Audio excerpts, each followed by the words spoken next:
the work should not be on the individual to figure out how to be healthy. We should show up for them to show them in all ways how to be healthy, whether it's movement, whether it's eating, whether it's sleeping, whether it's, if you got to see a doctor, then why should you have to see 4 different specialists and then have to like navigate this very difficult system to get all this coordinated care? Welcome to the Spartan DEKA series on Spartan Up with Jared Cogswell, Director of Sport, and Yancey Culp, Director of Programming. All right, folks, episode 2 with Marcus Philly. The guy that was on the path to becoming a doctor brings up how important it is to have good bedside manner as a fitness coach. Listen, stay tuned for this one because Marcus talks about, we talk about living a life fueled by fitness. And it's not just about being able to squat well and be a good mover and know how to program and everything. It's about winning the caring game. Marcus says it a little differently than we do at DEKA, but we could tell he speaks the same language as us. Let's go! This episode of Spartan Up is brought to you by FitAid and Honey Stinger. Race sturdy, recover clean with FitAid or FitAid Zero Sugar. Visit forthefitaid.com now and sign up to win an amazing grand prize package from FitAid and Spartan, monthly Spartan prize packs, and more. FitAid. Recover as hard as you race. Honey Stinger, made with organic honey and delicious ingredients. Use the code HSSpartan2020 at honeystinger.com to save 30% off. So, paint the picture of what you're, now you dive into coaching. What does that look like very early on in Marcus's coaching career? Had you done did you dabble with coaching at all in college? I was yeah. Okay. Yeah, because I thought myself as a coach before I ever stepped foot in a fitness gym, because I coached a lot of things. I mean, I coached I was like I taught a lot in college, through classes, through study groups, being a tutor. Teaching was, to me, the equivalent to coaching. It was just, when you coach, you're just teaching people in movement, and then I'm teaching people chemistry and teaching people biology. It was a lot of the same stuff. Coached a ton of soccer over the years. From when I was in high school, still, I coached young kids, and then all the way through college, I coached high school kids, and then post-college, I coached the high school teams. So I was very engaged in coaching the sport of soccer.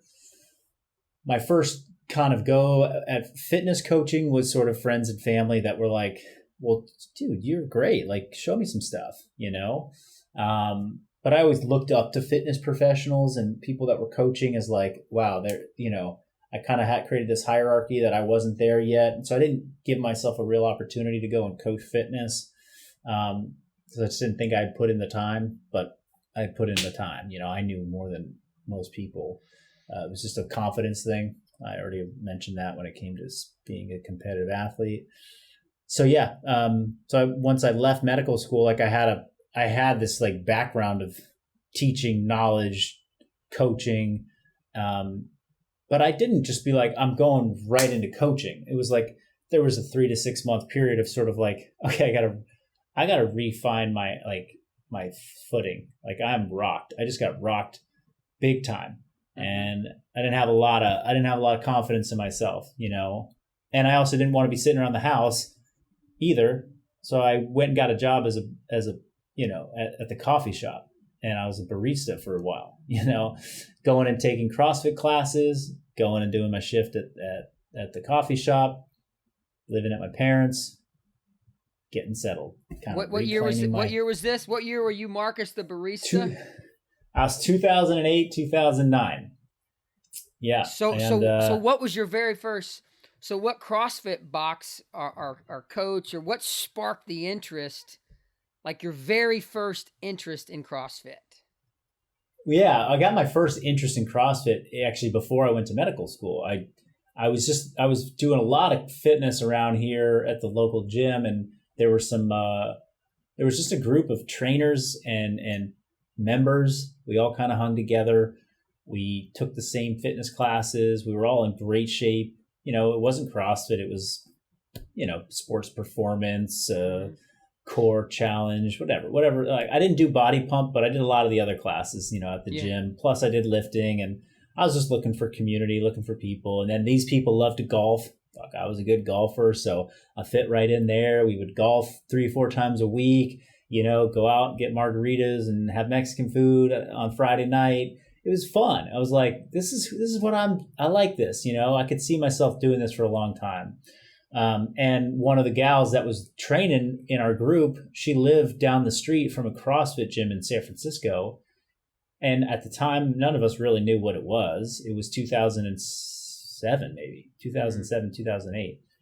And she's like, come take this class with me. It's pretty cool. I was like, you got it. Like, I'm doing anything, whatever. And so we went, and, you know, the story goes, most people that have been connected to CrossFit know the name Kelly Starrett. They know the gym CrossFit San Francisco, or San Francisco CrossFit, excuse me. That happened to be the gym I dropped in at with her. Wow. And it was, and he was, you know, there was 2 teachers. He taught that class, and we were outdoors. It was in their little parking lot gym that was affiliated, and we did deadlifts and running.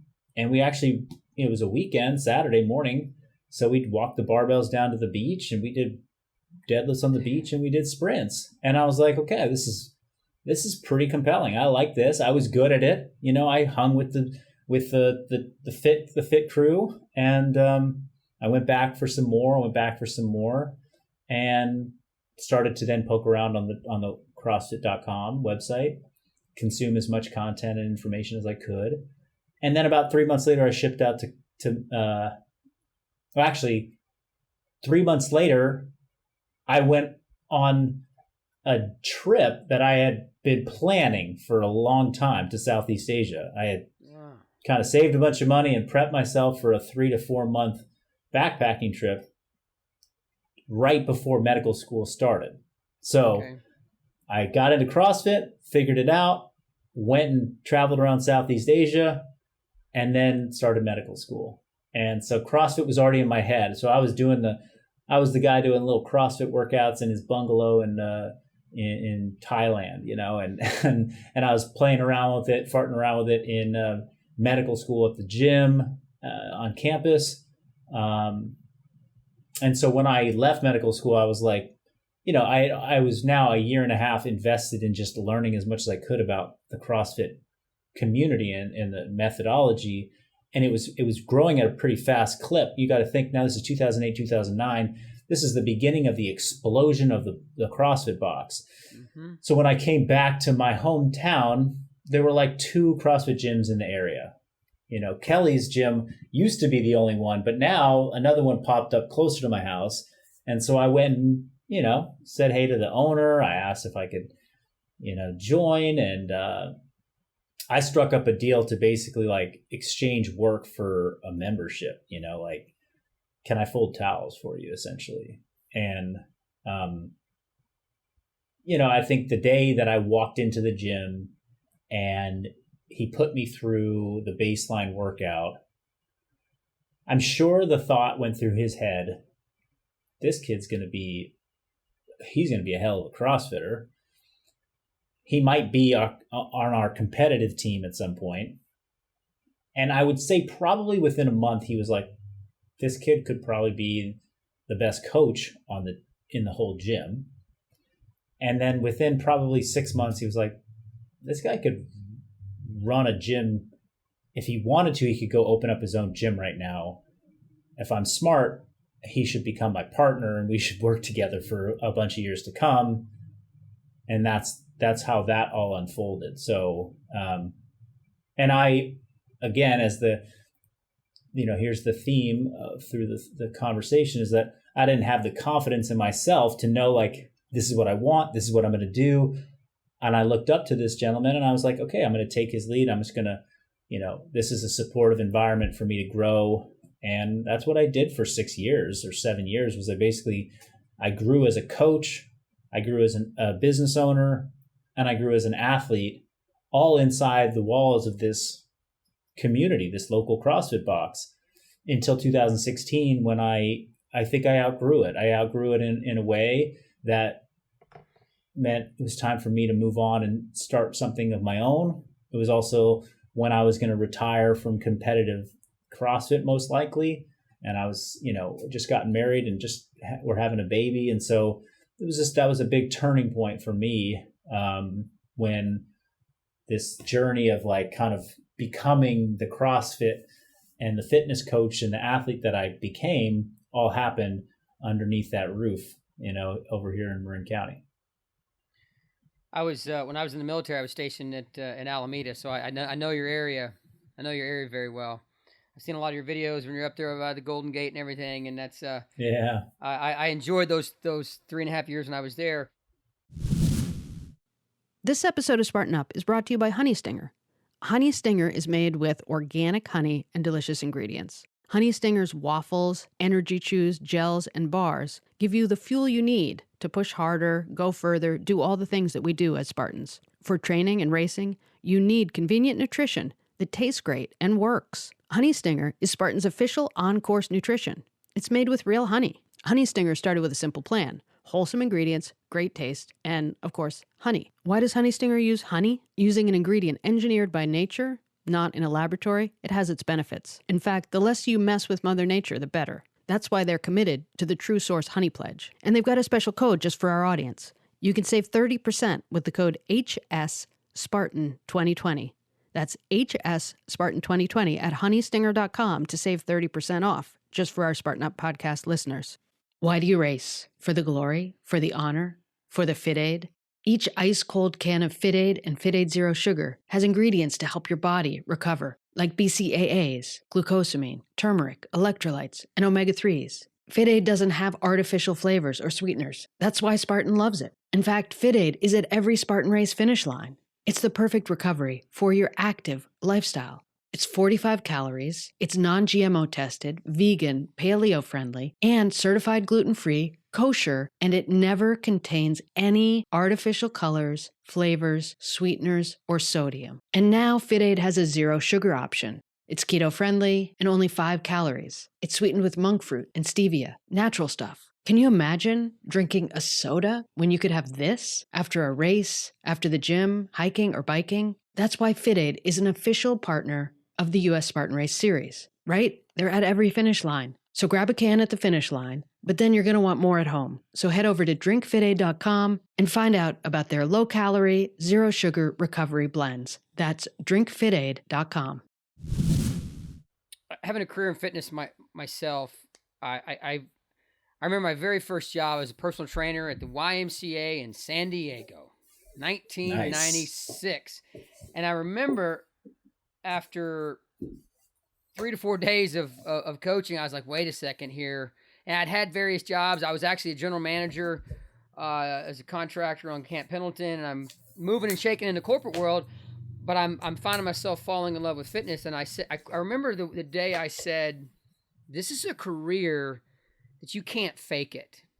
You have to genuinely freaking love this, or you will never make it in the world of fitness. And I when I'm coaching a Fit Pro now, it's like it's a 20-something. I'm like, do you cherish this? Do you cherish fitness? Do you cherish and passionately love the opportunity to serve somebody, utilizing your skills and utilizing the world of fitness and teaching people, what it means to live a life fueled by fitness?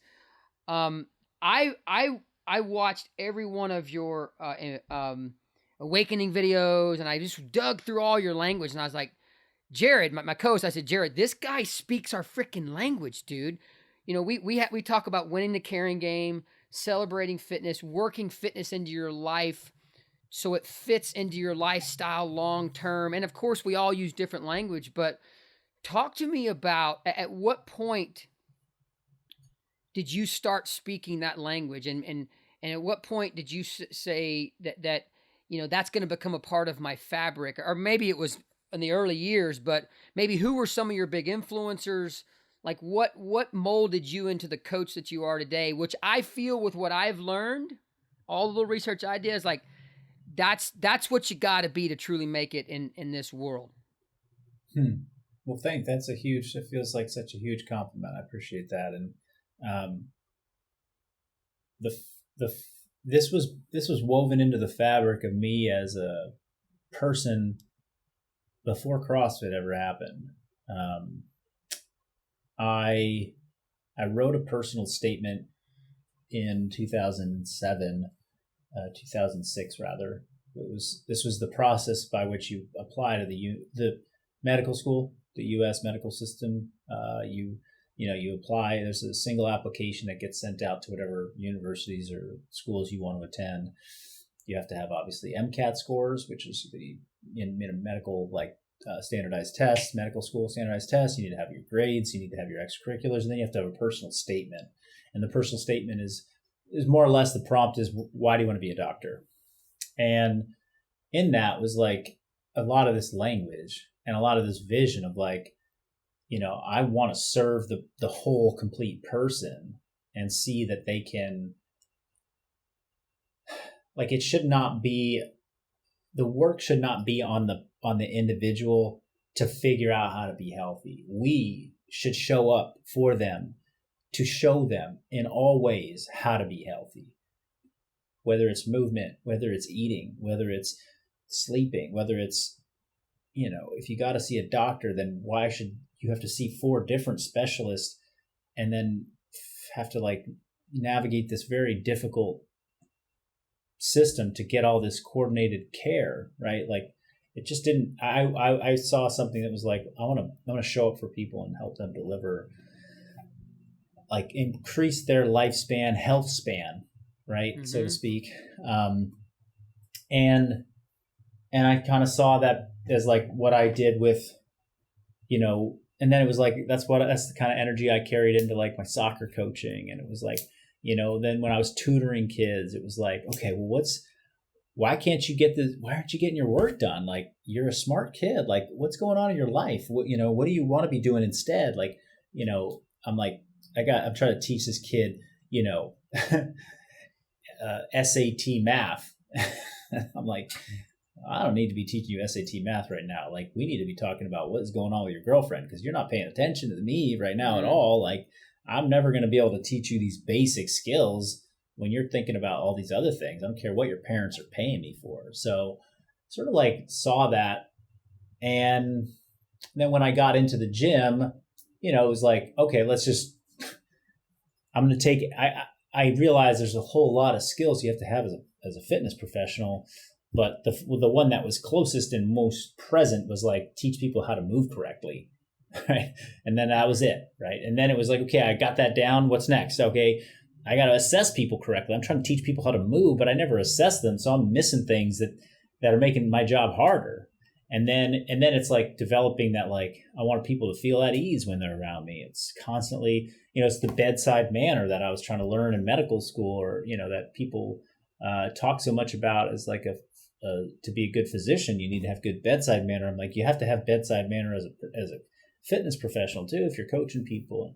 So it was like always just like, what are the things that encompass, good fitness coaching skills? And you're right. Like something you said really hit home with me, which is like, if you don't have a deep passion for this, you don't belong in this industry, so to speak. I kind of paraphrase what you said and probably translated it incorrectly, but there's some truth to that, which is because the way the industry was set up for so many years, it was just a bad business model for most people. Like, there's not a lot of, you could be a good trainer and you could still not make it because you're not earning a good enough living, so it's kind of that feeling of like, you got to love this, because you're not going to be rich. So you better love what you're doing.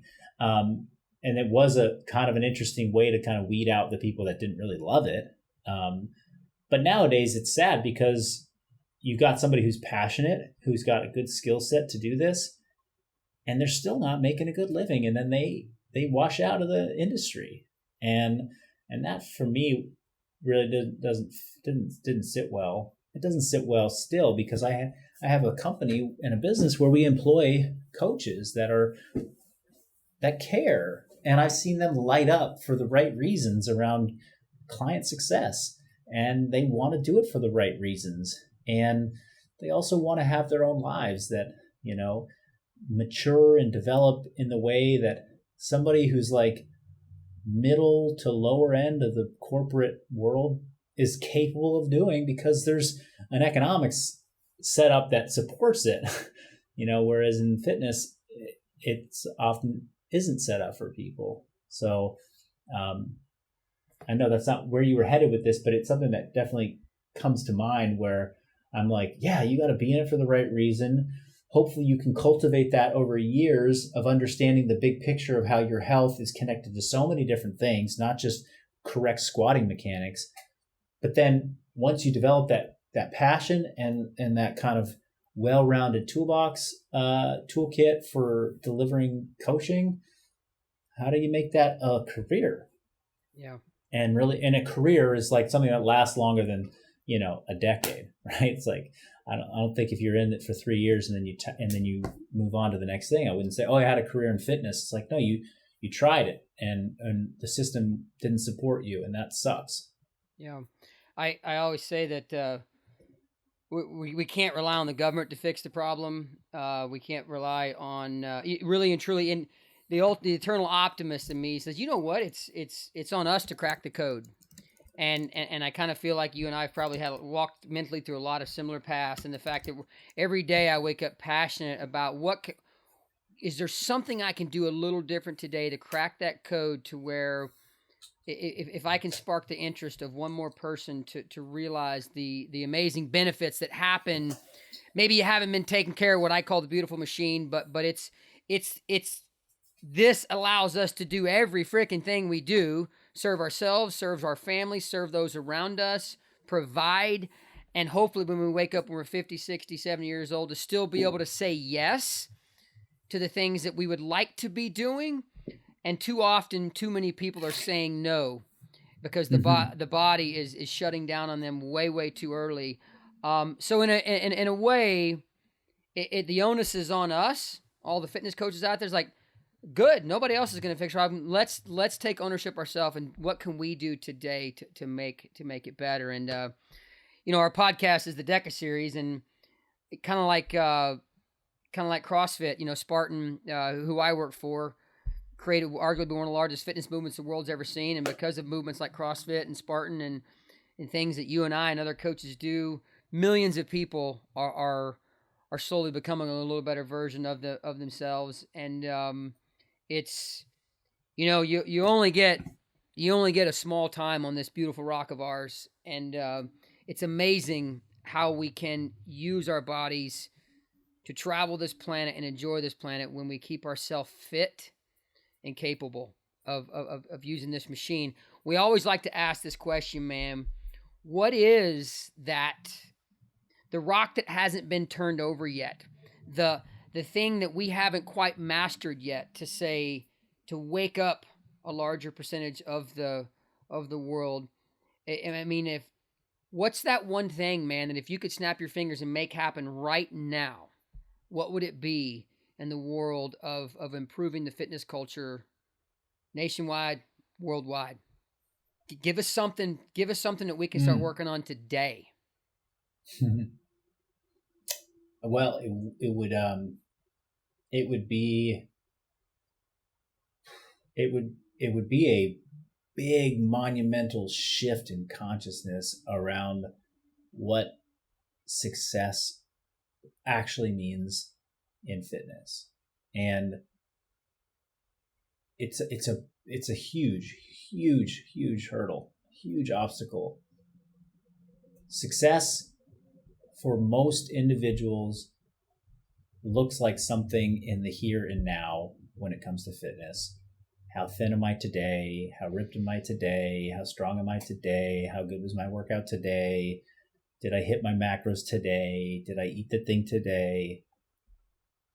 And to say, did what I just do today, is that setting me up to be as healthy, fit, badass as I want to be 30 years from now?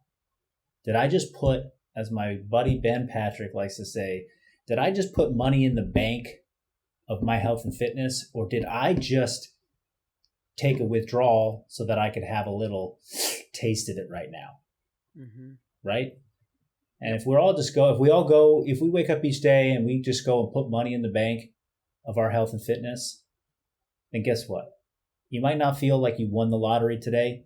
You might not have the cash to go blow on something nice today, but in a year, in 2 years, that money is going to compound and you're going to be a savage. You're going to be so strong. You're going to be so confident. You're going to look so amazing. And once you have it, and once that money's compounding, guess what? It just keeps compounding. You don't just lose it overnight. So that's just a shift in consciousness it's gonna take time. It's because there's a whole lot of marketing money and dollars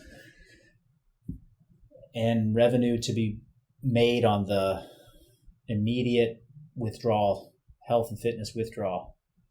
And we don't have a lot. We got to, yeah. So that's it. I know you got to go. I think this is your cutoff time. I knew we were speaking the same language, and we don't say it the exact way, but your answer there really freaking fired me up, man. It truly is about, is what I'm doing today, is it just going to be special today, or is it something like what Marcus or Yancey or any fit pro out there gave me? Is this something that I can sustain and work into my lifestyle long term? Yeah. And wake up 10 years now, I was like, you know what? That was just I was good every day, but guess what? Now I'm great, and I'm a better version of myself because I call it like this: be a little selfish with your time every single day. Say, you know what? This is Yancey time. This is Marcus time. This is Lake time.